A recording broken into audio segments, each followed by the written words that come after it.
నటి అంజలి ఇంట తీవ్ర విషాదం నెలకొంది. నటి అంజలి పవన్ గురించి ప్రత్యేకంగా పరిచయం అవసరం లేదు. అంజలి పవన్ సీరియల్లో యాక్టింగ్ చేస్తూ మంచి గుర్తింపుని సంపాదించుకుంటూ వస్తూ ఉన్నారు. అయితే అంజలి పవన్కి ఆల్రెడీ ఒక బేబీ ఉన్న విషయం తెలిసింది. అయితే ఇప్పుడు నటి అంజలి రెండో బేబీకి జన్మనివ్వబోతుంది. కానీ ఇలాంటి సందర్భంలో తమ అమ్మగారు తమను విడిచి మళ్ళీ రాలేని లోకాలకు వెళ్ళిపోయారు. అయితే నటి అంజలి ఇదే విషయంపై ఎమోషనల్ అవుతూ వచ్చారు. ఇక తన డెలివరీ వరకు కూడా ఉండలేకపోయారు, తను బేబీని కూడా చూడలేకపోయారని చాలా ఎమోషనల్ అవుతూ వచ్చారు నటి అంజలి.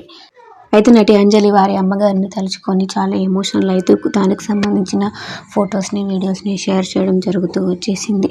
అయితే ఈ పోస్ట్ కింద సినీ సెలబ్రిటీలు చాలామంది అయితే డోంట్ ఫీల్ బ్యాడ్ అనేసి చెప్తూ ఉన్నారు. ఇక తను నీ ఫస్ట్ బేబీని కూడా చూసేసింది, తను చూడనిదంటూ ఏమీ లేదు, తనకంటూ ఒక ఏజ్ వచ్చింది కదా అంటూ, ఎవరో ఒకరోజు పోయేవారు కదా అంటూ, కానీ ఇంకా నీ సెకండ్ బేబీని కూడా చూస్తే ఇంకా బాగుండేది.